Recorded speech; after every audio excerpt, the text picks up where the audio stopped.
Do I do the other one as well? It's Cloud9 versus Fnatic in an Alienware monthly. Holy shit. How do you guys even find these things? How do you guys find these things? Cloud9. Wait. Is this one of my Thank you very much for money. Is this one of my least favorite matches that I ever played? Do we play Gibraltar on this map? Oh no. I hate this series like with so much of a passion. This is like one of the black spots in my mind. I thought this was... Wait, actually no, it wasn't. Maybe it wasn't. Was this? This is when I was very worried I was going to get cut from Fnatic. I think I thought I was going to get cut. Zenyatta.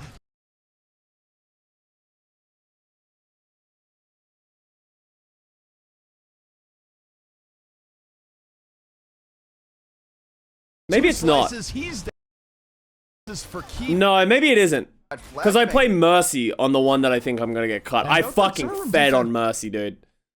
The fucking Kai and Debet. Oh, actually, no, this isn't it. This is way after that. Actually, no. We can watch this. That was it. That was in No Hero Limits. That was back when it was Double Monkey. I think that was a beta match. It was Double Monkey. And because here's what happened. We're Gucci, no drama. Look at you walk out. If I remember correctly, I don't think you were the weak spot on Fnatic. So I think this is when we were Nubris. And we were going to sign with Fnatic. And I just joined a team. Like, I just joined the team. So let me give you some context of the team. So I just joined the team with Stoop, Coolmat, and they were putting together a team with like IDDQD and that kind of stuff. And these are like this is fucking the dream right here, because when so IDDQD, for people who want context, let me give you some history context. We're gonna go down the old school history books of Fnatic. Stoop and Coolmat were on original Envious back when they were a North American team and they were like the best team. And I was on Code 7 with Talk and Nicholas TJO and like all that kind of stuff. And these guys messaged me being like, hey, don't join whatever fucking shitty team someone was trying to make a team. Who was making a team? Maybe it was... I don't remember, but Stoop, literally never talked to Stoop in my life. Stoop messaged me, don't join the shitty team. Walk out. Don't join this shitty team, join our team. IDDQD is putting together a team. He has Fnatic backing him. So it's like Fnatic approached IDDQD and was like, hey, we want to make a team around you. Put together a roster and we'll sign you guys. Because this is back when IDDQD was very successful in EU. It turns out it wasn't 100% in the end. We thought it was a 100% sure thing, but IDDQD, it wasn't actually. Like, it was just like, it was like 50-50 at that point. But we made this team, and I fucking fed in one of the games, like early games where I was playing Mercy. And that's what I thought this game was, because I thought this was literally going to be, this was my shot, and then I thought I fucking dropped the spaghetti all over the floor, and I was going to get cut. What is this? To get over the hump and replace someone. Well, guess what? Yo, Fnatic baby. No Look at this walkout. Yo, Bonafil, Young Scott. Yeah, and also you have to give credit to like Buds, Stoop, team who just brought in Halfical, who's technically Halfical in right now. But I would say after seeing his performance and the team's performance Dudes. after this event, probably become a permanent member of the team. He's been playing well. He's shown he can adapt to play the tank role. This is the tournament that we should have won. This is the one that got away. He can play DPS role, switch over. We fucking beat Nip in the semifinals, and then we dropped the ball to fucking misfits of all teams because Soon decided, you know what I should start doing for my career? One-tricking Tracer. Where he just wants to play Overwatch. Mr. 69, he just started one-tricking Tracer and he just fucking dumpstered me on Tracer, and it pissed me off because we were gonna win and they played some like random only Tracer comp. We might see that happen today. And Coolmat was he is a really cool man. Coolmat, he was a the desk looks so funny. Wait, where's the desk? He's finally our predictions. Yo, ZP, JCap. CP, who do you think is going to take this one? So show me the comms. We actually watched this back. When did we watch this? We watched this back recently. Why did we watch this? I think we watched this as just a VOD review. Not this match in particular. Oh, actually, this is the match versus Misfits. This is the grand finals that we lose. So this is back when everyone was playing like mass tanks. Like we were playing 4 tanks. And this is Misfits comp. And it was so confusing that they played like Dive before Dive was really a big thing. And soon Tracer literally just fucked me up. This was a T Tuesdays? Yeah. Vintage content? Yeah. Dive with a Ryan? Well, it's more like they played Tracer Genji like everywhere. Himsy on Hog, yeah. Popping off. It was awful. Like, the reason I call this Dive is because this is what most people played. People either played Reinhardt. People played like Reinhardt, Xayah, Diva like everywhere with Lucio Ana. Or like, we even played a lot of Lucio Zen. And then, like, you had, like, Buds would play, like, Reaper every now and then. I'm like... Yeah, this is still Broken Road, Hog Hook. It's really bad. I actually have a video on my YouTube if you actually want to go see me watching, like, one of our games. The match where we actually beat Nip. You can go back and look at it. It's fucking weird. We suck at a game. Like, you look back and you're like, wow, we were really bad. But you want to see bad gameplay. Let's watch this. Let's get it going. I still watch Snizzle Nose montages. Dude, Snizzle Nose was on another level. All right. I love that is the start. Just hex. All right. All right. All right. So I'll give them a moment to solidify this. As Dude, I forgot about Reaver. Uh-oh. You guys remember Reaver? Right now. He was so good, but he was just an absolute papige.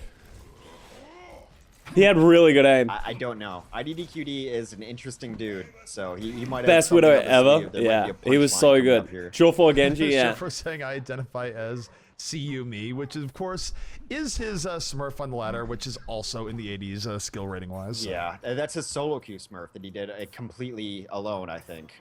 Anyway, so this Reaver streams were great. Do you remember when Reaver got hacked? And some do you remember when Reaver's Twitch account got hacked? They got his stream key. Someone streamed on his account without a camera or any voice, and they just started buying dildos and like male thongs and all that kind of shit on Amazon.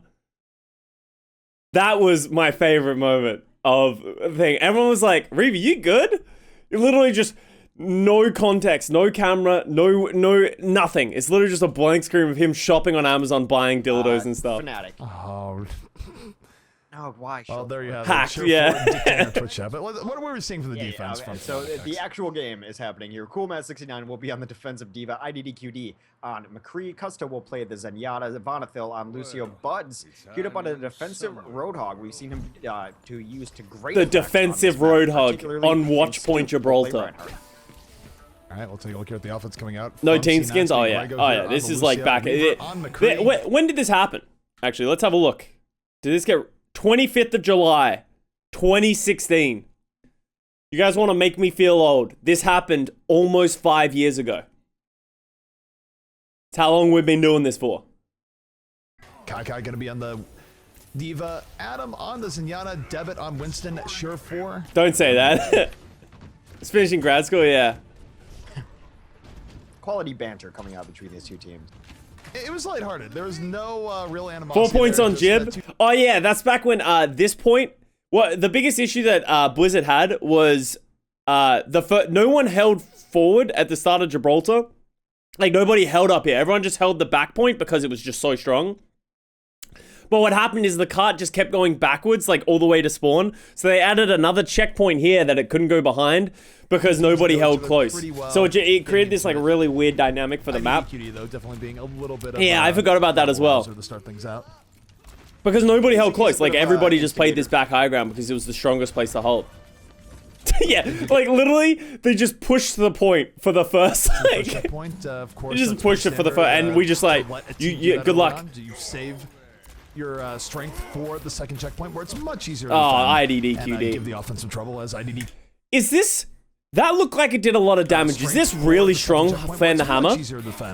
And, give the that looks like really strong, Fan the Hammer. Fend off Debit. 2 kills coming out here from the defense. That might have been the fan to hammer that does like the kill feed. Yeah, it might be the fan to hammer that did like 70 damage or something like that. Yeah, I think the thing 50% Discord. It might have been 50% Discord as well. Would send like 1 or 2 players into the server room. The problem was if the offensive team got over the top. 6 minutes. Yeah, you used to have 10 minutes on every map to cap. So now instead of going for hybrid defense, it's just there was like a ton of systems that people like. This is, remember, this is 2016. We're still trying to work out what the fuck this esport is. We had those point systems, right? Where it's like the series weren't based on winning maps. It was based on like how many points you capped, and you got points based on how early you capped it, like how fast you capped it instead of like actually capping it. On the defensive side, and this is this is very early rank. I don't know if they really need the speed boost, but Reaver comes out here with the Deadeye. Cool, Matt. It's just will take out D.Va. Uses it at the right time. Ends up getting bunny blasted right down from Cool. Yeah, as we said, hit scan players. Zero Suit D.Va beating McCree. Oh, look at that big gameplay. That's gotta be going on Cool Matt's highlight reel. Was ranked even out yet? Oh. The Deadeye was coming off, and he just charged up as D.Va.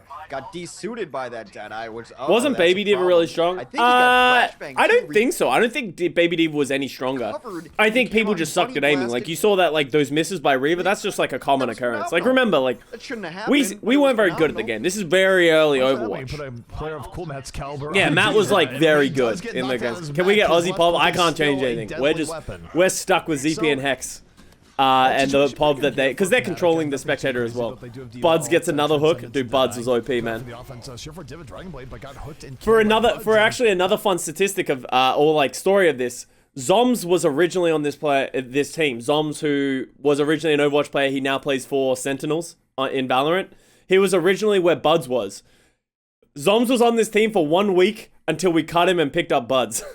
Because we were on a team with Buds previously, me, Stoop, Cool Matt, and that kind of stuff, and we started playing on teams with Zoms, and then we were like, dude, Buds is just better than Zoms. We should get Buds, and they were like, okay, fuck it, and then we just cut Buds. We just cut Zoms. Poor Zoms. Wait for Surefour to rejoin the fight. Yeah, they've been unable to dislodge Cool Matt from this corner too. He's just not false, but yeah. Up here on his D.Va, is kind of getting eyes on everyone. Look at that hook. And he pushes over the top. This is why Roadhog was so broken. Honestly, that is why Quad Tank was so good. It's just just because of Roadhog hook. It was so easy to hit hooks. Like literally nothing blocked Roadhog hooks. Oh, the double defensives, Grego and Adam using defensives at the same time. He didn't die outright. IDDQD comes at the Deadeye, Stoop with the big Earth Shower, knocks down 2. 2 kills here from Fnatic, and make it 3, and they're holding C9 back. Me and Zoms made it really far into Season 2 Guangzhou Trials, yeah. Like, Zoms, like, stayed around, as you said, like, we replaced Zoms, but Zoms ended up staying around and was on a bunch of really good teams after that. Being the hero that his team needs. What are these old graphics? Oh, yeah. Cool, Matt. People forget how bad the game looked and was. For them to try to initiate and deal with him over the top. I just haven't been super impressed with how Cloud9's trying to get in here. They've been getting hooked out. They're not coming. Like as you said, we have like 6.5 minutes on this first point. Yep, they are going in right away. Reaver does get first pick on the Buds, finally punishing him. In comes the D.Va ult. Reaver on the double kill right now. Surefour piling on. This is the best push C9 has seen all map long. And of course, there is no mercy. There it is. It's come hurts. This is for keeps. And C9 will start the. Are there any players in our Season 1 that retired that you think could be good enough to come back? No. I don't think there's a single player who retired and then got better. The only person I can think of that retired and potentially got better is Jake. From Season 2 to Season 4.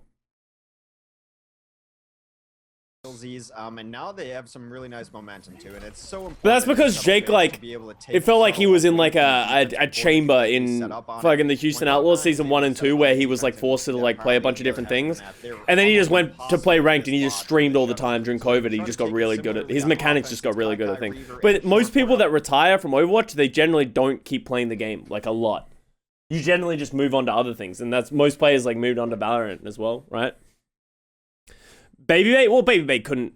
Like, Babybait, I guess, could come back to Overwatch, but it's like he's owning in Valorant. Like, I don't see why it would. Flipsy, think of it 6 months. Hey, guys, what do you rank Fielder in terms of flex supports? I think he's been playing really fucking well. I think it's too early in the season to give him too much credit, but he's been really good. See if Fnatic is actually Somin-Su, I don't think Somin-Su got better. I think he's one of those players that, like, I think the Vancouver Titans players didn't retire, right?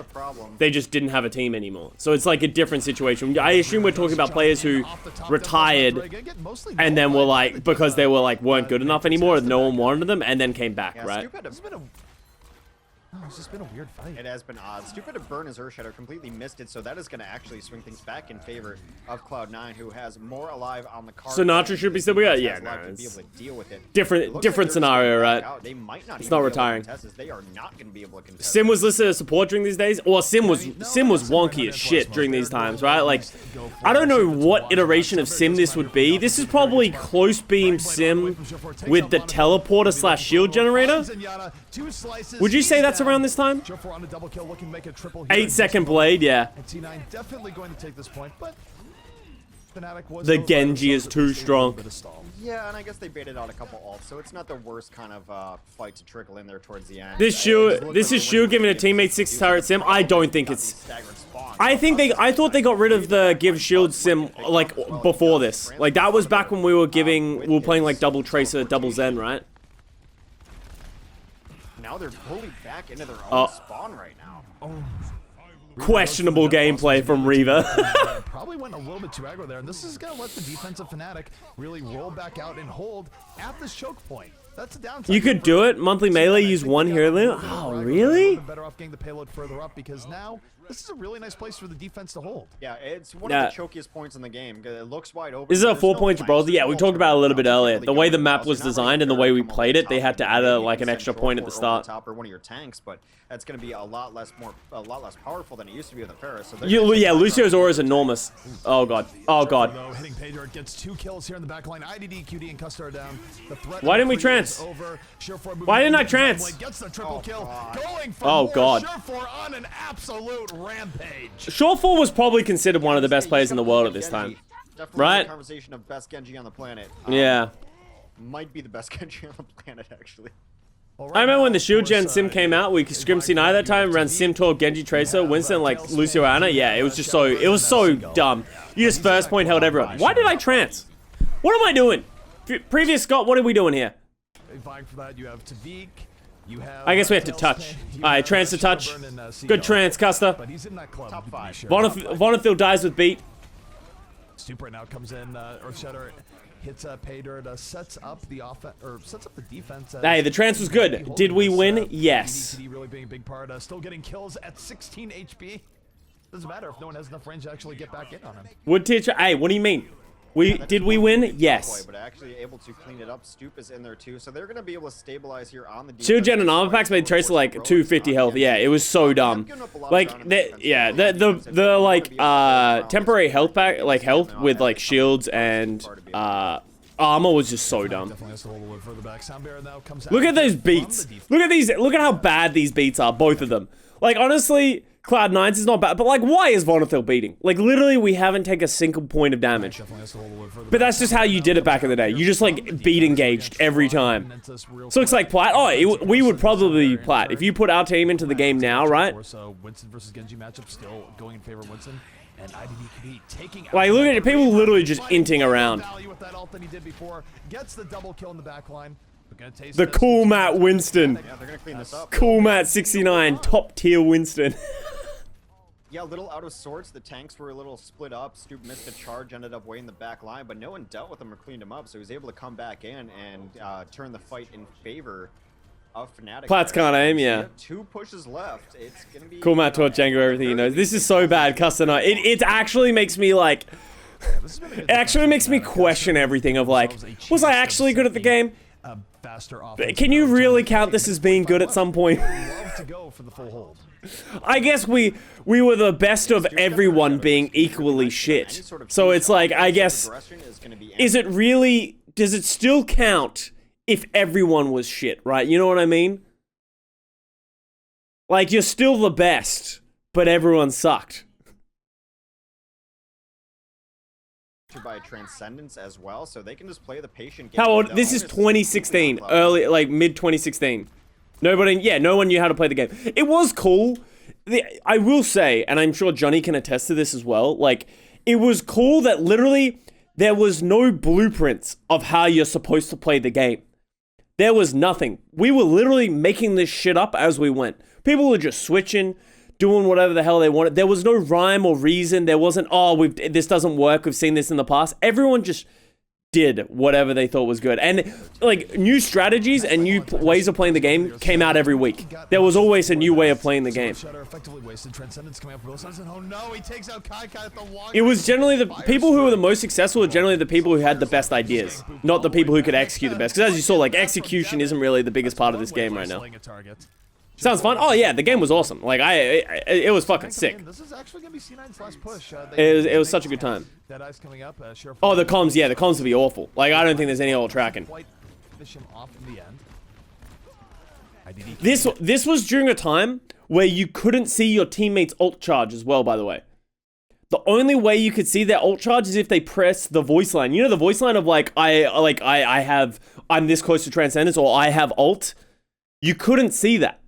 So you had to talk to each other about how much ult charge you had.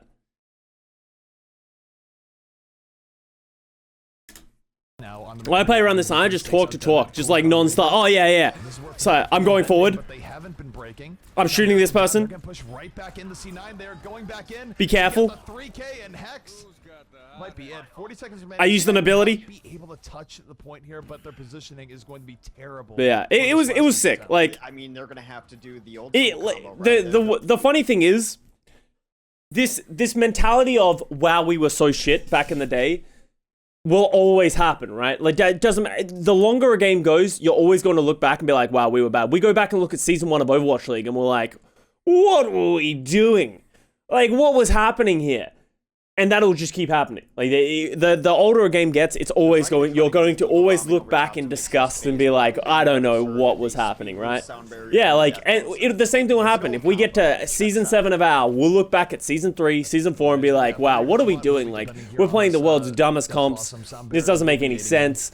Do you remember when people like didn't used to play Torb? Now Torb's like everyone has to play Torb. You know, who knows? I feel like 2019 is the first year that hasn't happened for. I probably disagree with that, just because. But 2019 is heavily skewed because of GOATs. Like the game was literally played so differently, because that's before 222, right? In a few years, we're going to look back and be like, do you remember when we didn't have hero limits? Do you remember like when we could just play as many tanks as we want? Ha ha ha ha. Like that is what'll happen. It's still so fresh in our mind because it really wasn't that long ago, but it's gonna be an overtime, but they are going to complete this map at the very last moment. Clutching it out. Short 4 on the McCree did a ton of work in that last push. Overwatch was at its peak when it was so fun to play. I think people will always look at GOATs with rose-colored glasses. Yo, 4-0. Pretty long time. A lot of that was because of their first defense being so good. Double Winston, double Tracer. Yeah, exactly right. Really bad. Yeah, Fan the Hammer is broken here. I think we saw IDDQD use it. I think it was very strong. I think it's still at the point where it does a ton of damage. They don't have to go to overtime. They're pretty much guaranteed to set a quicker time, but sure I don't understand GOATs at all. Yeah, it was a lot. 6 Mercy. That was like dumb comps, right? Of like the 6 Diva stall was one of the worst ones. Wow. Oh, Matt was right. Look at this. Look at this. Kai is playing Symmetra, and he's given everybody 25 extra. Was it 25? I could have sworn it was 50. Did they nerf it by now?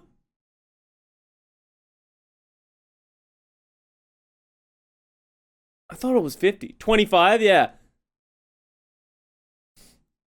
Armor packs are 50. Alright, so here's what happened. This is what Symmetra used to do. Symmetra used to, literally all you had to do is point at your teammate. It reset after they died, but you just have to point at your teammate, press E, and they would gain 25 shields. And they would always have 25 shields until they died again. So that's why you see like the blue blip at the end of it. And her beam was a lock-on, but you have to be very close. So if you got close and you could stay on top of them, you did 1,000,000 damage, but obviously you just die. Yeah, so just as we were talking about how for every teammate, you can put it on every teammate. You can put it on as many people as you want. Cloud9 is completely defying that. Yep, they're staying in the server room. Share 4 looking for poker on Vaughn takes out. Yeah, so this was essentially known as car wash, right? So this Symmetra. Did you used to have 6 turrets here? Were you right, Matt, that you could have 6 turrets? as a Symmetra. So it's like you give everyone 25 shields, you have 6 turrets, and your left click is this like I ridiculous normally thing. don't donate, but considering I watch every single VOD review you do, I think you deserve this.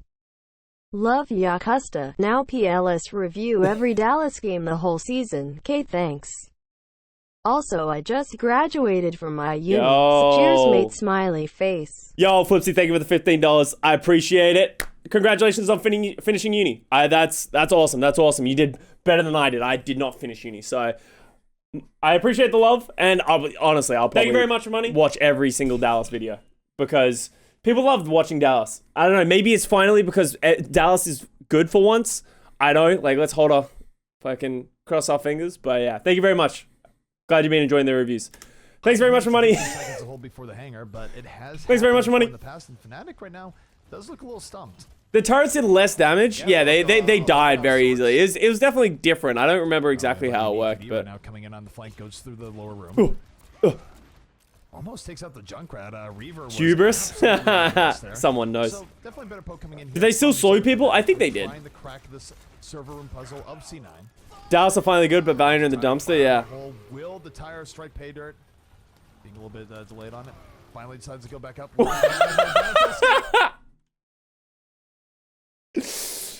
This is just the most old school Overwatch thing I've ever seen in my life. Just this slow moving tire running towards a Lucio that doesn't use a single wall ride. And he's just trying to outrun it. God, we sucked. Will not be able to get away from that tire. Kills here from C9. They're going to force Fnatic offense right back. Oh God! Why are you running? Why? Just kind of confused at it. I wonder if they've even had to scrim against this kind of strategy. To be fair, wall rides didn't have speed boost. Yeah, wall rides weren't really anywhere near as good as they were today. Have to get to something that's going to be a little better at initiation. What are we watching? This is an old school VOD review from 2016. Fnatic vs Cloud9. Was this before C9? Before C9? Yeah, this is before C9 was known, like C9 was known as not being on the point. That happened in their first match in Apex. And that was when, like, Mendo was on the team. Mendo replaced Reaver. They had Kib as main tank instead of Debet. Debet retired. And Roof was their flex support instead of Grego. Buds will get taken down in short order. So pretty back and forth between the two sides. Gods, oh yeah, Gods was in instead of Kai. That's right, yeah. Told you, man. If you underestimate Symmetra's primary, you Bud's low-key popping, yeah. You do so generally from your own spawn. Yeah, look at this, This is it. So the fight's over, and people have come back to respawn. Kai needs to press E on all of his teammates. Oh, he does have the teleporter as well. Look at what Symmetra. Look at how strong Symmetra was. Why did we not play more Symmetra? Literally has a TP. This TP goes directly to spawn. This TP is from spawn, and it has a bunch of charges. Plus, they have 6 turrets. Plus, they can give 25 shields to every single player on their team. That is how strong Symmetra was back in the day. Do so at your own peril. Like, this teleporter, the way it worked is you would put it down wherever you wanted it. It literally is in your spawn room. Like, where you spawn, it's like right there. So generally from your But she was room, bad, dude. Man, We were so bad at this fucking game, dude. This hero is so broken. Why did we not play more Symmetra? Conserve some of it. They knew they didn't need all of it. And yeah, I mean, it's easy to underestimate. But Envy used Symmetra. Yeah, Hulk was one of the few people who like really popularized. Like Envy did it a lot. It's not the first time he's died to It created so many first point holds for Envy. It was actually ridiculous. Fucking Internet Hulk Symmetra. Tailspin Junkrat. Dude, it still exists in my nightmares. It still exists. I definitely don't see offensive Widow too much, but here comes the tire from Reaver. Looking for any... Well, that is one way of killing an offensive Widow, I suppose. Reaver getting right in on it. 5 in favor of C9, and this defense is very formidable. Oh, God. IDDQD, though, what the fuck? He's moving so fast. Luckily for Sugar, though, teleport's still up. He's going to be back in this sooner rather than later. They've got the teleporter up. They got Resurrection up. Any oh! Is not gonna there we go, baby. Permanent. Did Vonathil just die with beat? Was he casting beat? Resurrection up. Any death is not oh, that's right. You used to not be able to Ajax it. right? I think if you died while casting beat, it was fine. You just got it back. Because this is back in an era where, like, things like Genji Blades, Pharah Barrages, all those kind of things, you would get it refunded if you died while trying to do it. Like, pull it out. Like a Pharah, you had about 1 second before your Pharah ult charge completely reduced. Or like a Genji, if you start pulling your blade and die as you're starting to pull your blade, you don't lose it. Sooner rather than later. They've got the It just resets and gives it back to you. That comes up here from IDDQD looking for Overwatch 2 looks wild. No, That'd be so funny if Overwatch 2 is just Overwatch 1 classic. that would be the most Blizzard thing ever, to release Overwatch 1 classic before Overwatch 2 is like, hey, we know you guys have been wanting content here. Have Overwatch 1 classic.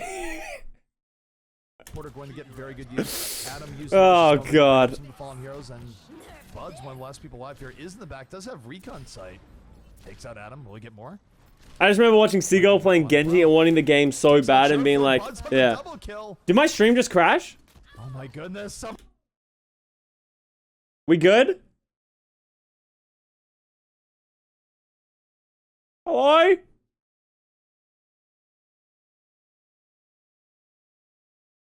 Oh, okay. That was fucking weird. Man, I made a really funny joke / story, and no one laughed, and I was like, wow, I guess it wasn't very funny. I was like, nobody responded in chat. Literally, I said I was talking about Overwatch 1 Classic and all that kind of stuff, and I thought it was really funny, and I was laughing at myself, and the chat is just fucking bare. No one's saying anything, and I was like, wow. Fuck you guys. Someone stop him, he has 3. The joke was that bad, apparently, man. Oh, man. They are going to come through this teleporter. Glad we didn't miss much. Oh, my God. Still up in the server room. They are going to push it back around this point. It's huge to get it past the server room, because now they can come over top and not have to deal with it. Well, Bud's playing the team. Well, shit. I didn't drop any frames. I don't know what that was. I don't know if that was fits. He's up to 5 kills here in the last 20 seconds. I'm glad you didn't doubt our ability to not laugh at your jokes. Of course. Of course. Like, get him, Buds. Oh! Here we go. Turns out if you flank. Oh! Oh! Teams, but teleporter going to get very good use. Watch this back. It was Twitch. Look at this. Look at this, Buds. This is when Buds was the best in the business. Will we get more? Flanking Widow on the prowl. Takes out Sure for Buds on the double kill. Oh! Oh my goodness. Dude, this play is actually sick. If he did this today, people would still be pogging. The timing of it's kind of late, but they are going to come through this teleporter. Teleporter is... Buds is fucking... Buds is fucking, dude. What the heck? It's huge to get it past the server room, because now they can come over top and not have to deal with it. Well, Bud's playing the team on his back. The flanking Widow doing so much. So it takes out Kai in the end. He's up to didn't touch the point, doesn't matter. And they just keep coming back because of the goddamn teleporter. Has been done. Fnatic going to the checkpoint and down goes dude, Bud's actually just fucked. What the hell? Absolute rampage right now.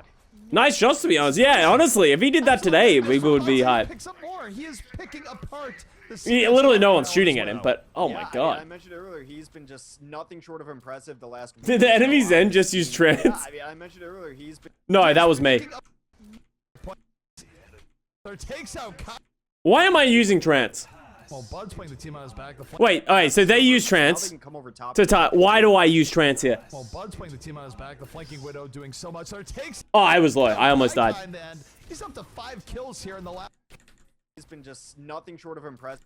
Grego did it after Bud's kill. Yeah, but they have a teleporter. Anything is possible when you have a teleporter. Let me inform you. Anything you think you know about the game is probably wrong. In this version of Overwatch, there was always we didn't know what the fuck was going on. Nobody knew what the fuck was going on. There were so many weird systems. I was like, you could come back from these ridiculous things. Alrighty, well, Kai able to get in here on defense. Takes make a fucking statement. Just claim Fat Finger. I don't want to claim Fat Finger. That's my too much of my legacy right now. They're on the cart. They're moving it forward once more.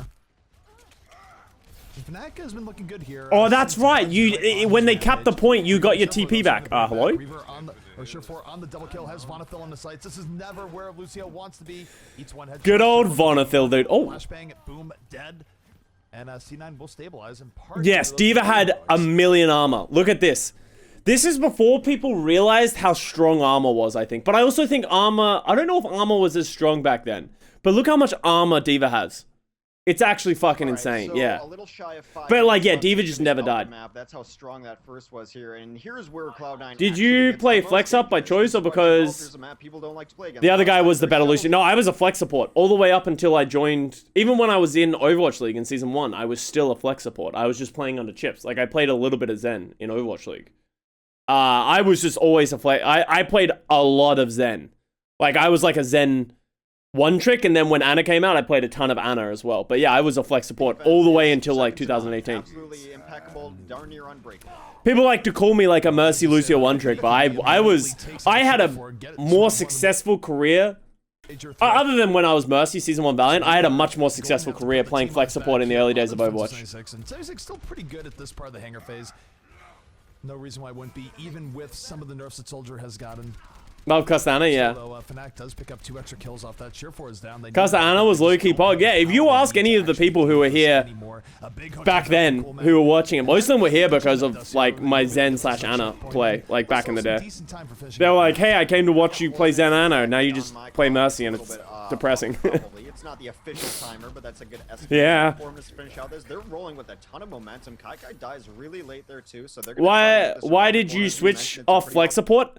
So the reason I switched off flex support, when I joined Dallas Fuel, they wanted me to be flexible because I was coming in as like the backup. I was joining Envious, and you know, on Dallas Fuel, they had Harry Hook, they had Chipsogen. They were supposed to be like 2 of the best supports in the world for Western. So I wasn't expected to play, but what they wanted is they wanted me to be able to play main support and flex support and be able to like play whichever one I did, and I did that. If you go back and watch Dallas Fuel's first half of their season when I was on that team, I played Lucio, I played flex support, I played Mercy, but what ended up happening is flex supports needed to play Mercy at the first half of the season.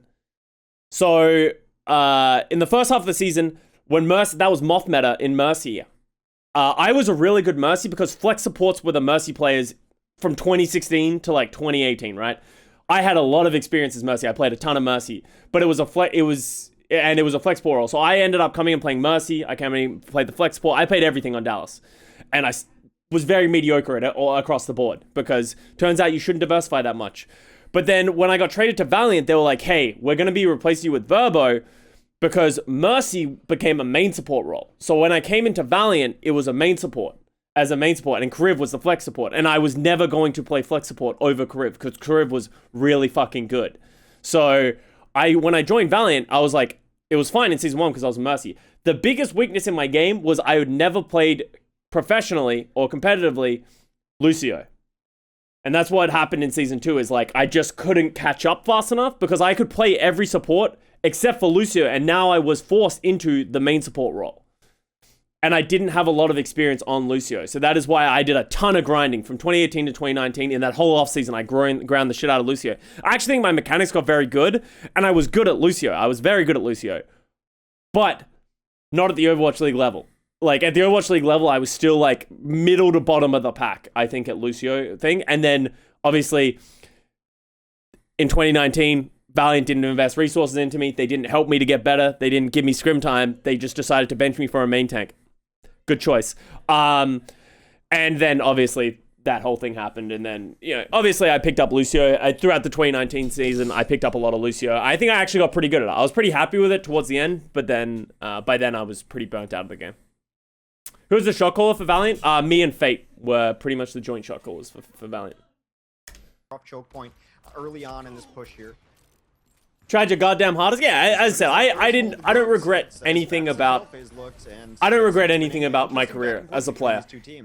I don't think I don't look back and be like, I made this really big mistake. The only thing that I regret about my career is, this wasn't even my decision. I actually think I did everything right in 2019 season, like that 0-7 and like trying to play for my spot and putting in the work, putting in the time. I think I did the best that I could, but the decision was out of my hands, and that's just life at the end of the day, right? So I don't have any regrets other than pressing Q on. Definitely on Route 66 accidentally. That might be the that might be a big regret. At a Deadeye here, but that is all they're working with on defense. Reaver's coming up already. On Cried a little when you left Dallas season 1. I was really bummed when Dallas wanted to trade me to Valiant, but it ended up being the best decision of my career. So as far as hero swapping all the rest, we'll see if the defensive Tracer works out. I do like Tracer here on Gibraltar though. Tracer, anytime you have a Custa vs Funny Astro Lucio. Dude, I watched.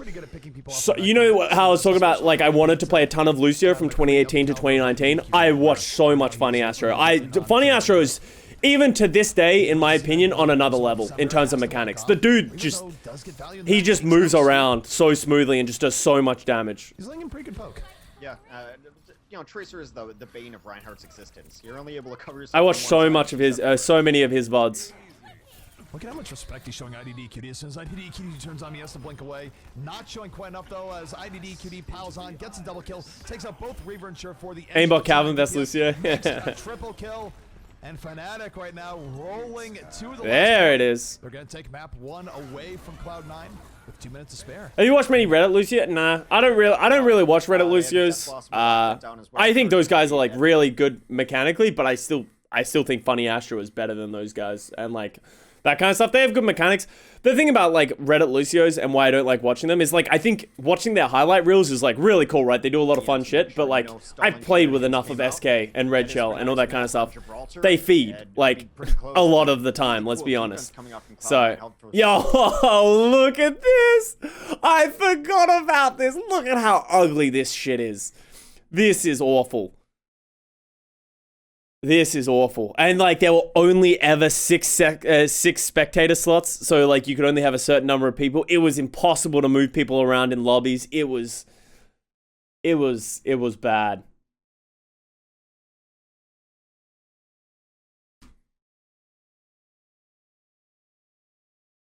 Good defense Esports ready. sides, actually. Oh yeah. Surprising that the shuttle phase The was blue exactly green what it was. screens. I Both teams forgot about just this. Held sway there. Dude, Hex looks so young.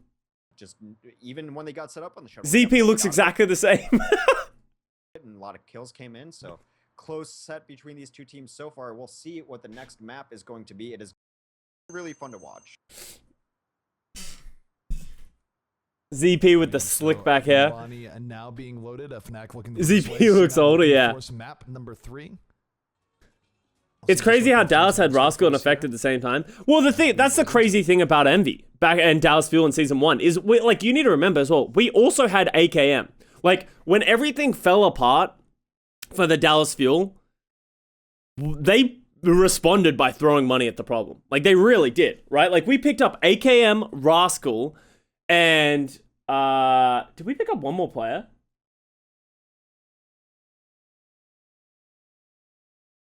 Oh yeah, and then OGE.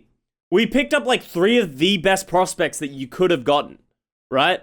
Like the biggest problem that they had is that they just went in the wrong places. Like they got AKM, Rascal, and Effect. It's like I don't know why you need 3 superstar players, like DPS players. Like you didn't need that. And then there was like these big issues and stuff like that. And then like I remember.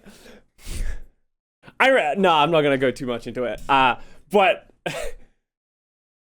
I remember when we had the issue. Go into it. No, I'm not going into it too much. But I remember when they announced and they were telling the team of like, hey, we got AKM and we got Rascal, and then we also had Effect. And I remember being like, what's Seagull gonna do? And then Seagull, I remember talking to Seagull about it. He's like, what am I here for then? And that's why he switched to D.Va, right? Like, and all that kind of stuff. It's like, it's just, like, what was that decision making? Like, why didn't we get an off tank for like Mickey or get another support? Like our supports were struggling. Me, Chips, and Harry were all having a stinker of a season. Oh yeah, Taimu. I forgot about Taimu as well. I guess he was a main tank as well. Like, just think about how fucking ridiculous the series or events are, right? We then have like Taimu go to main tank. Seagull switches to D.Va. Our support line is in shambles, just across the board. And then we have like 5 superstar DPS players who no one knows what the fuck is happening. No one even really plays DPS at this point. It was just, And you, like, as we said, no one could have expected the failures, but there were failures like literally across the board. The players all struggling, management, wrong decisions, coaching was so poor. Like we had, like Kai was theoretically the only coach we had on Dallas Fuel. And he was literally just trying to put out fires 99% of the time. And then it ended up kind of like throwing oil onto the fire more than like actually putting it out. It was a shit show, legitimately. And like I'll always do this. Like no one's really ever talked to. Like and we had XQC during that. We didn't even talk about XQC being in this whole fucking situation where we want to integrate XQC to play main tank, but then he just keeps getting suspended, and then he gets banned. Like we didn't even talk about that. Zenyatta, Cool Matt going to be bringing out the Torb, Buds on Roadhog, and IDD QD on McCree. And I feel like Roadhog has been one of the more... It was funny. It was honestly just a massive culmination of shit show. And like as I said, I don't talk about a lot of like the nitty gritty of like why all these things happen, because as I said, that's how you end up on Reddit. That's how it just becomes, nobody wins. It just becomes, that shit should stay behind closed doors. And it's just so funny. You just look at it from an outside perspective and you're like, what were we doing? Too late? I don't care if this is on Reddit. I don't fucking tell you anything. Literally, it's just like a history lesson for anybody who was like, why does everybody meme Dallas so hard in season 1? Literally, for every reason that I just told you. Nothing you didn't already know. Yeah, exactly, right? Yeah, Froggy Chew, thank you very much for the raid. I'd love to be a fly on the wall in the back then. Nah, hey, trust me, you don't. You don't. Fucking, I was a fly on the wall. That was supposed to be my role. I signed with Dallas Fuel just under the expectation. Playing under Chips, I'm playing under Harry Hook. Just gonna collect my paycheck, sit back here, come in when they need me. I'm on the best team in the world, baby. Dallas Fuel, let's go. I was so happy when I signed that contract. I was so happy. Oh boy. Oh boy, did I not know what I was signing up for. Well, yeah, Chips, I honestly don't know what's happened with Chips either. He's just gone. I know the Moomer comments, but what else did XQC do? He had that really big drama with Tryhard, the Tryhard emote, and all the racial implications that were going on with that back then, like in 2018. That became like a pretty big thing. XQC essentially just did the dumbest thing, and he deserved to get suspended. Yeah, the whole Tryhard 7 situation, yeah, it was just very dumb. So yeah. With their hit scan heroes, we'll see if they do that. We'll see if Fnatic knows that it's coming. In your opinion, who is the best Overwatch player of all time? I think the best Overwatch player of all time is Prophet. And I think it's pretty hard to argue against that. I think Carpe has a pretty good, illustrious career, but I would give it to Prophet. Because I'm not just talking about the Overwatch League. Obviously, he has these ridiculous number of accolades in the Overwatch League and all that kind of stuff. He was dominant before Overwatch League. I think Prophet is like probably the GOAT right now. Apex Prophet, yeah, exactly, right? Like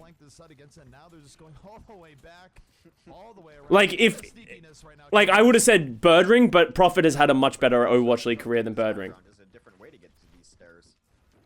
Yeah, Birdring's definitely up there, but I think Prophet has the edge on him in Overwatch League, right? Jesus Christ, Diva Matrix lasted for so long, yeah. They just walked through main and ate everything, yeah.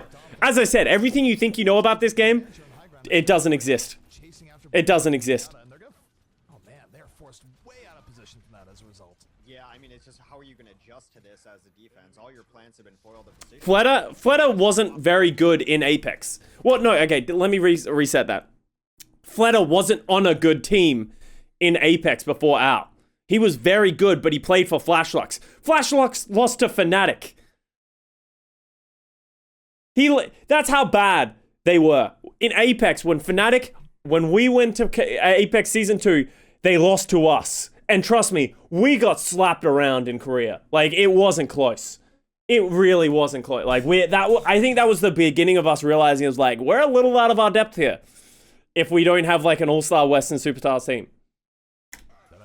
Not Striker. Striker didn't have a very good. Who did Striker play for before Al? I actually don't even remember. Rocks Orcas? Yeah, like that was a team that I think we used to beat as well. Like Striker wasn't a big name before Al. They essentially came through the same point. Custa beat Fleta, yeah, on Flash Lux. Back in Apex Season 2. They just went through the other side before. Maybe. Imagine getting good seeding in Apex. Yo, imagine choosing Envy.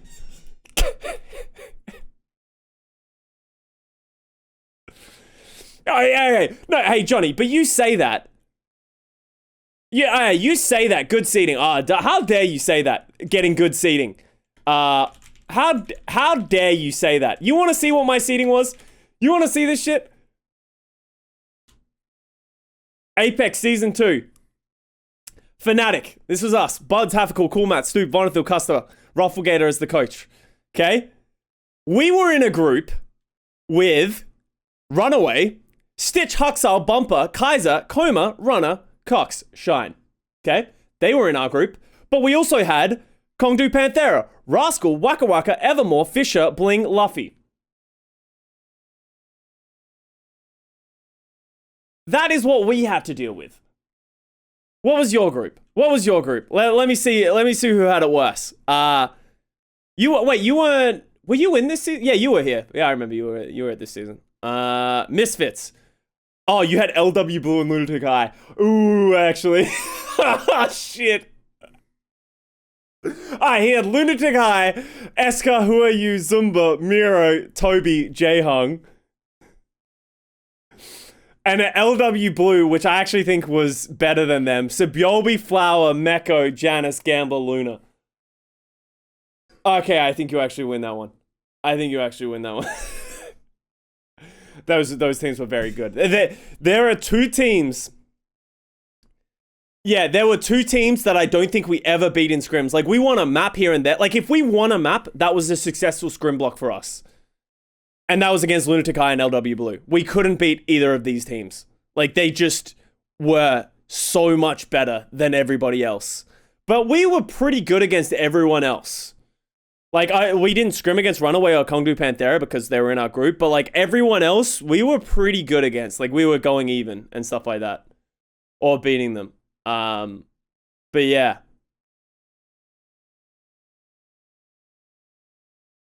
Dude, why not was a player on MVP Infinity? Try to see if there's any crazy... This Meta Athena, Sire Player, Libero, Hoon, Chungsik, Chris, Nuss. Yeah, LW Blue was so good in scrims. Flash Lux, this is the team that he was on, by the way. This is how bad his team was. Fleta is the only person that you can probably recognize on this team. Like, Fleta was literally like... I remember talking to the Envious guys when we were there, and they said, like, because we were trying to get a litmus test for, like, how good is Flash Lux? Is this going to be a hard match? And they were like, literally, if you can kill Fleta, you win the game. But he will 1v6 you if you let him. Like, he will literally just kill you all. So just kill Fleta and you'll win the game. And that's honestly what we did, and we won.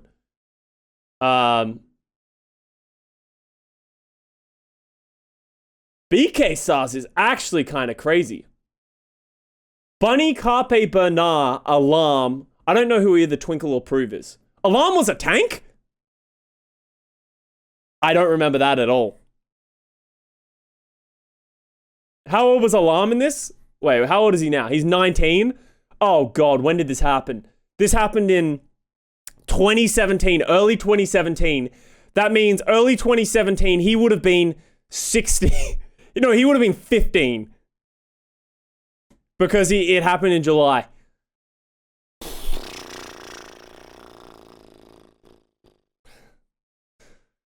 Oh god, I feel old.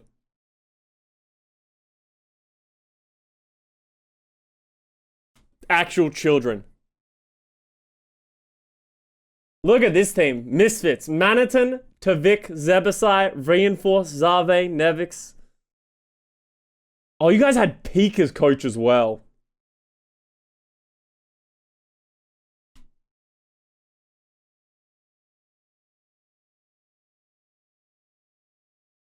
Alright. Nevik stonks, yeah.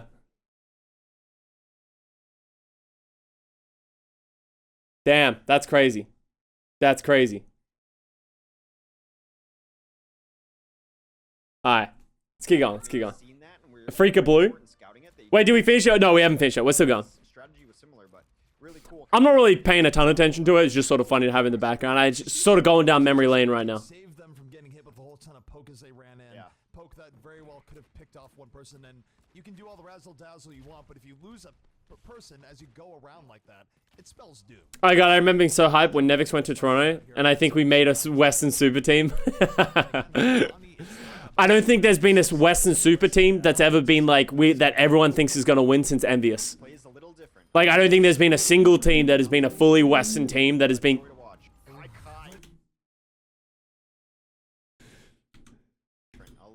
I don't think there's been a team since Envious. He just walks into it.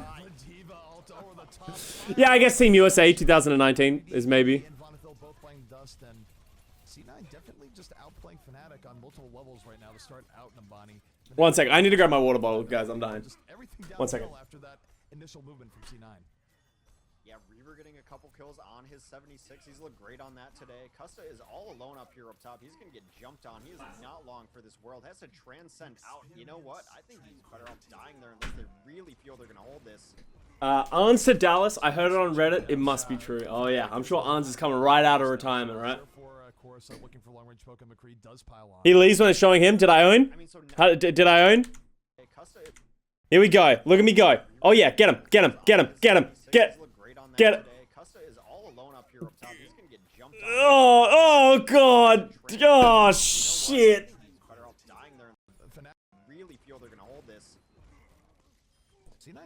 Woo-wee. Back in my prime, right, guys? Back in my heydays. Chop, you really just gonna come in here and drop a question mark? You really just gonna come and do that to me? Game thus far, so this is super quick. It's the last two deaths I have the most issue with because I was a flex. Oh my god. Really late they're trying to hold, but you both Plat, by the way. They've used Transcendence and Deadeye there, which would be nice to try to mount this last defense. That's a Deadeye right now coming out from Sure for Skulls popping up. The beat High Noon classic. What I found most impressive of Dallas Season 1 was how good Seagull was on tanked DPS when he literally a top 3 diva. I think Seagull was very good at diva. I think he is blown out of proportion with how good he was with how little games he played. Like, Seagull really didn't play that many games on diva, did he? Like, he was pretty solid. Actually, I think he played for longer than I thought he did. I guess I sort of stopped paying attention to Dallas, but I think he did a really good job. And here's what I really like about... Here's what I really like about Seagull Diva is he came in... I think Diva was, like, the least... I think it was the least... What am I trying to say? The least...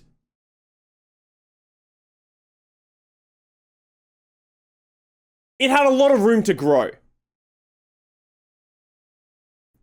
Is sort of what I'm trying to say, right? Is like, I don't think people had worked out Diva back in Season 1, right? No, not least played skillfully. Like, you know how, like, Winston Miro came in and really, like, redefined Winston and put it to that next level? No one really did that with Diva. I think Diva was still, like, yeah, the least developed. That's a really good one. Yeah. The least developed role in the Overwatch League. And I think you saw people in 2018 really start to develop it in 2019 of, like, the limitations of what you can do. Like, especially when they added rockets, I think it really changed the way that Diva, like, was played. And I think the thing that Seagull did and why he was so good is he came in with, like, a new look, right? And he sort of changed the mold and he sort of did things differently to the way that a lot of other divas would. And I think he also, like, he was one of the first people to really start putting up and setting up a lot of diva bombs. Like, I remember just, like, when we were in Dallas, when I was there, he would just, like, while we were scrimming or, like, when we were doing reviews, he's just flying around on Diva, trying to find places he can fly to, trying to find places he can throw Diva bombs at, trying to, like just sort of, like, min-maxing a lot of stuff of Diva, and you saw that translate into his games. So, like, that is what I think Seagull did really well. So that, I wasn't trying to, like, discredit Seagull's Diva, as that's not what I was trying to say. I was trying to say that I think he improved the game a lot and brought a lot of, like, knowledge from a different role into it. rest of his team, the streaming, going to die on the mech. It gets taken out. He watched a lot of Choi to learn Diva. Hey, it's the right person to choose, right? We were looking to put this game away. Gets the double kill. Surefour piling on. And C9 setting a lightning fast time of 3:31.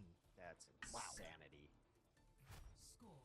And when Is you have to go back to the era of double orb to see a dramatic. Do you think Dallas is good because they got into a weird comp, or they're great at, or do you think they would be better playing normal meta? I think they found a comp that really works for them and puts all of their best players on their best roles. And I think that's what makes Dallas great, right? Is they are so well for viewers, very good though, 'cause it means refined, but also they're playing a little bit of off meta, so they have the advantage of they know how to play their game, but people need to adjust against them and stuff like that, right? What are your pick'ems, Sean? Oh, you want to say? Oh wait, let me go after this because I'm gonna go over my pick'ems for the weekend. And yes, you see it here, right? May going to be coming into play here on Nabani, and there's a point where we actually used to see her. What the fuck is this nostalgia? Yo, we're going down memory lane. Where teams would use Ice Wall to really. Lucio Woolroyd, yeah. Certainly gonna be looking for a little bit of that here again. Remember, Lucio Woolriding was, yeah, Lucio Woolriding back then was a lot harder, but also didn't make you go that much faster. So people really did wall ride back in the day because it wasn't really worth it because of how hard it was. Because the way it worked, right? So the way Lucio wall riding used to work is if you have a flat wall, like think of every wall as if it is its own texture, right? So it's like for a curved wall, it's like a bunch of different walls, right? So every time you can only wall ride off of a unique wall once. So a flat long wall, you can only ride off of it once. You can't do what you can do now where you can just keep jumping off of it. You can only do that once. On corners, you could bounce between those two walls and go up. On like high polygon corners, you could climb up that really fast and stuff like that. So it took a lot of skill, but it also took a lot of understanding of like the map designs of like which walls you can jump off of and which walls you can't and stuff like that. And it was very interesting. But yeah, sort of how it used to work. Yeah, we talked about Neptuno a little bit earlier, base. How good was Michael? Michael was never really that good of a player. He was like, I never really played against him. He was in like Contender 0, right? That's when he really made his thing. But a lot of people thought he was cheating. What?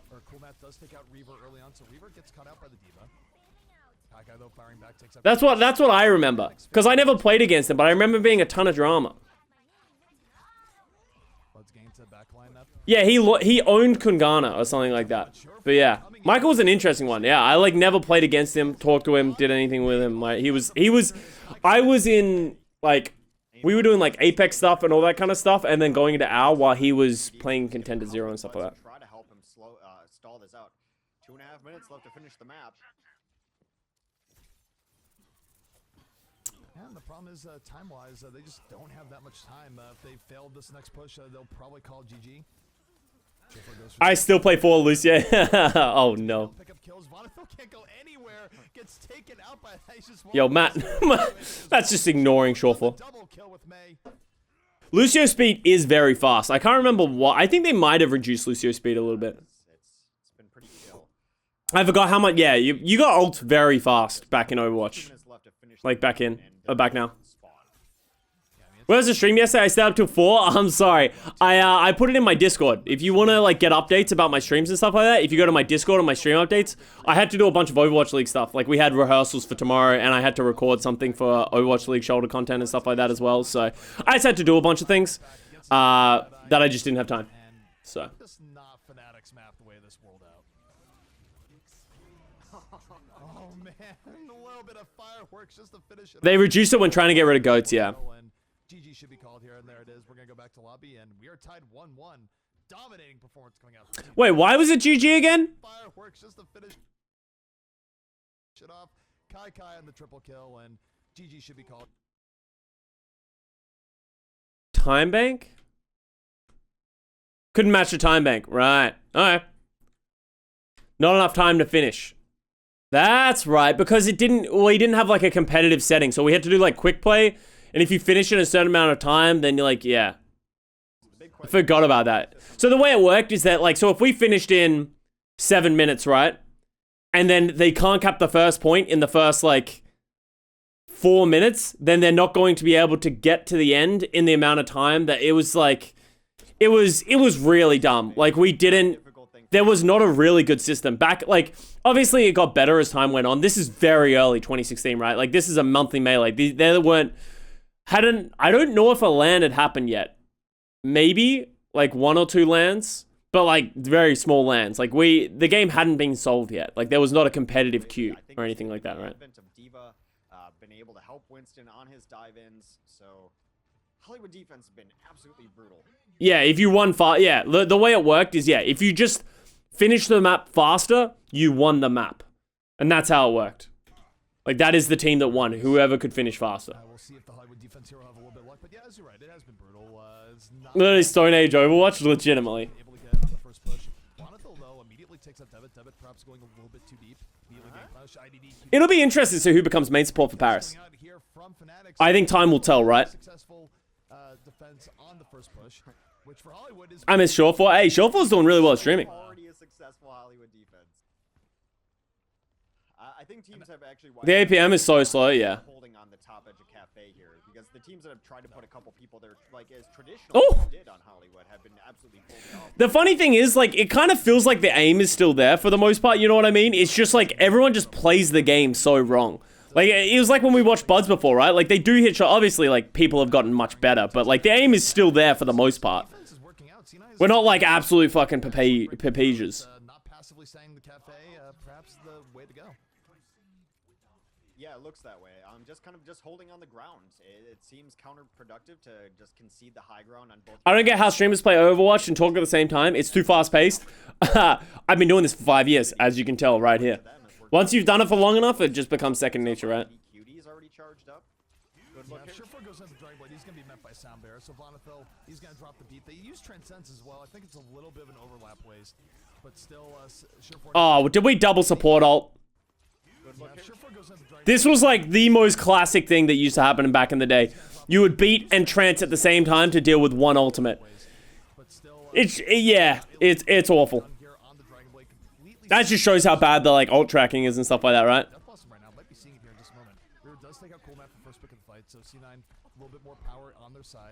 Yo, the Buds Reaper, baby. Let's go!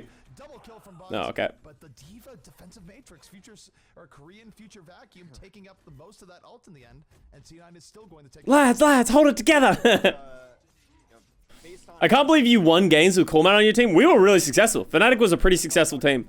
We never really won anything, which was like, as I said, we should have won DreamHack, but we were like permanently third, right? That was like our curse.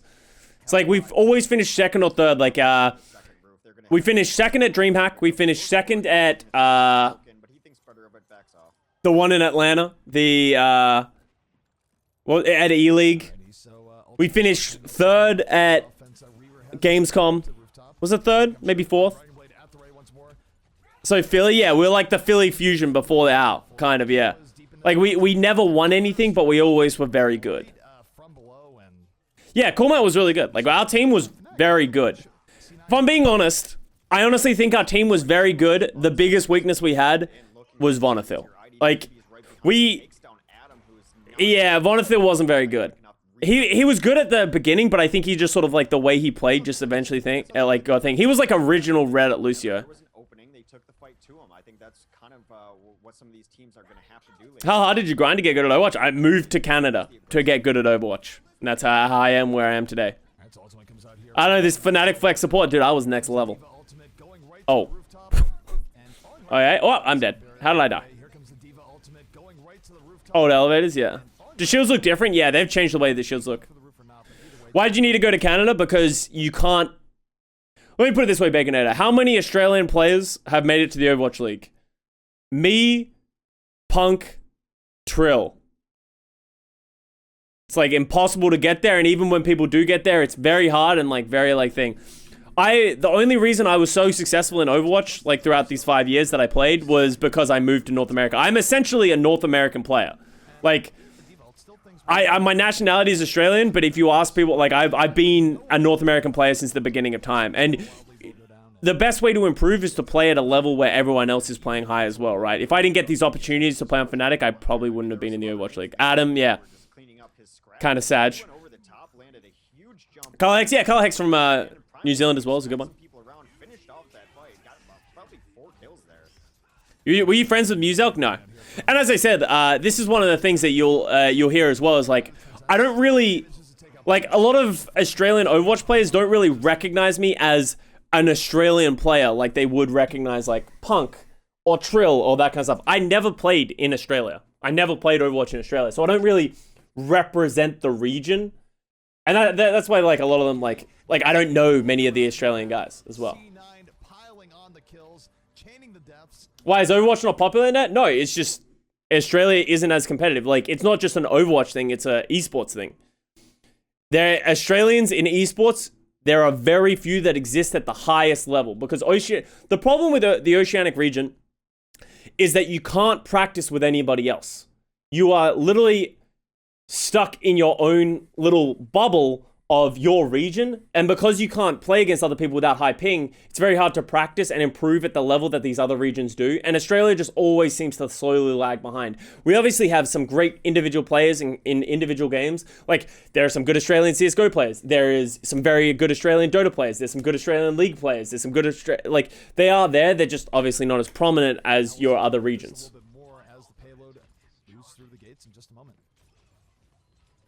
How do you do 23% your next ult charge? Healing. Maybe hit a right click. Aren't video games hella expensive in Australia? No, not really.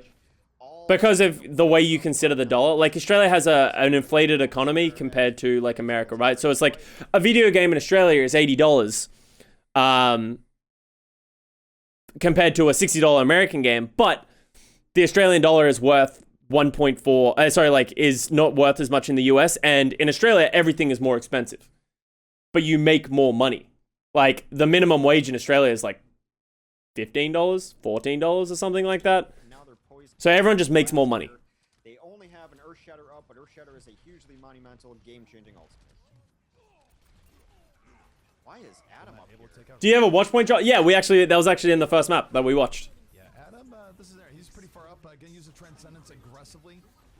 All around. Because of conversion rate plus minimum wage, yeah. Anyone who says it's super expensive, they're just not paying attention to, like, the cost. Dude, the Death Blossoms were the worst. I feel like people just ignored Defense Matrix.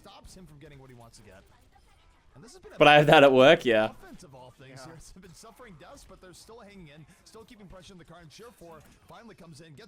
So is Korea and China just their own bubble for so many good... Yeah, so that's the thing is...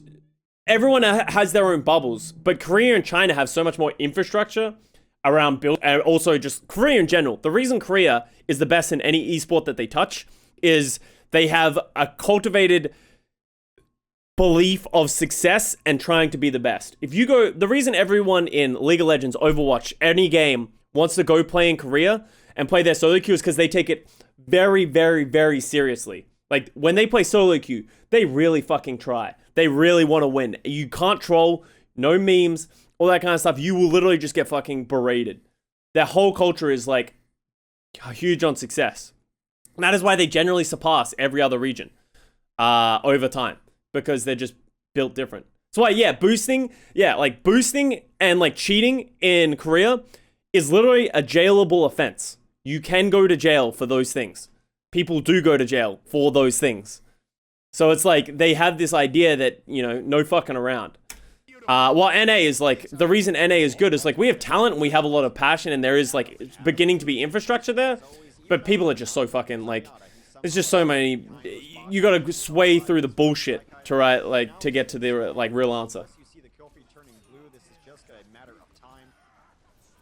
Shot come out from Scoop here, but absolutely nothing coming of it. C9 still piling on the kills. It is stall mode, as you said, and C9 going to finish it out. 3:16 remaining on the cap as they get it. So Jimmy is probably sweating in his comp lobbies and questioning why he can't do it now. Sag. Is that an 8-second blade? Oh, you better believe. Is it bad I saw C9 side choice in here, and then I was like, oh, did they C9? It's the first thing that came to my mind. This looks so slow. It was. It's a very different game. Would be huge for C9 if they do defend the first push and get the teleporter up. But they did switch. They're not going to run Mercy. Adam does switch to Zenyatta, so it is just the single resurrection mechanic. For real, I like gel for cheating and boosting and stuff like that. It's more of a threat than anything. Like, people very rarely go to jail or get like these massive fines. The people that really get hit super hard are the people that are, you know, running the boosting service and running the cheating service. But there is like massive implications for cheating and boosting and that kind of stuff. And that's why, like, you know, like Sato and like the Sato situation in season 1 when he got banned for so long, the amount of boosting that Sato did and like the way it happened was like, he would, like, the Korean casters and stuff like that didn't even say his name on broadcast when he started playing. Like, that's how negatively they look upon it. It's such a big thing. OG had it as well, yeah. You lose like all respect when you do those things. While like, I think a lot of, God damn it, what am I doing there? I think a lot of Overwatch, like in North America, is not taken anywhere near as seriously. And I think boosting in NA, especially for people who have historically played in the Overwatch League, was very prominent. Like, I think moving before Overwatch League, a lot of people boosted. I just realized I'm on the wrong scene. A lot of people boot because it was the best way to make money. I've never done it myself. I've never, like, I don't know. I guess I've always been successful enough, but I know a lot of people who have. Should probably go there. Gotta get the bag somehow, yeah.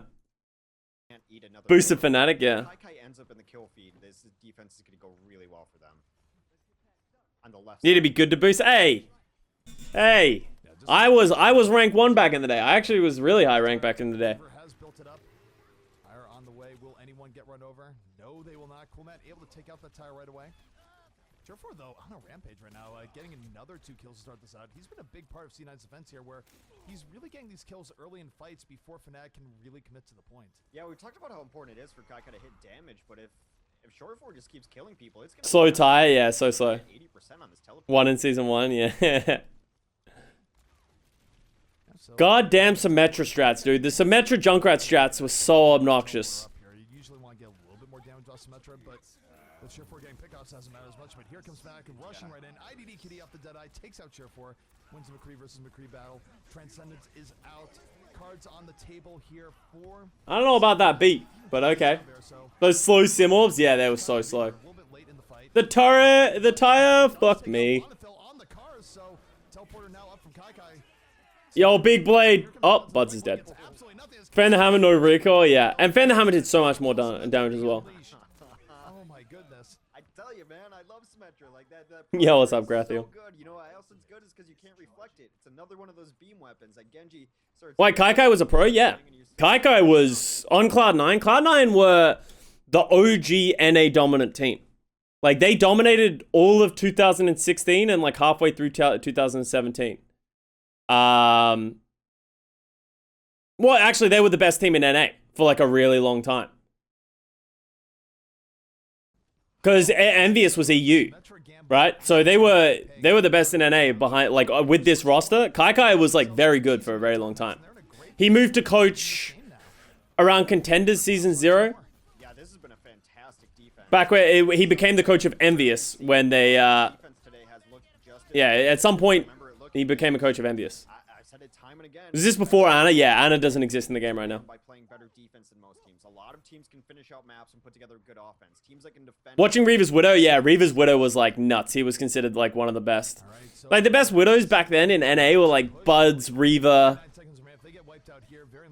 Who else was in that region at that point who was a better Widow? And time-wise, they're really against. I mean, 2.5 minutes. Even if this works well, I'm not really sure they have any odds. Zoms was okay.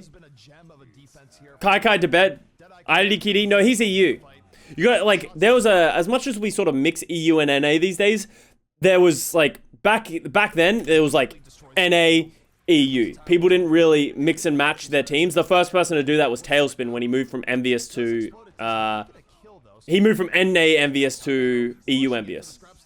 Gods, oh yeah, Gods was very good, yeah, as well. What's Buds been up to? I think Buds is playing Valorant these days. I think that might be the first full hold on Hollywood that we've on point A. Yeah. That we've seen since the patch. Post-patch, first point. Oh yeah, Talk TJO, I think was also, yeah, he was a good Widow. I still don't know if they cheated. I still to this day don't know if they cheated.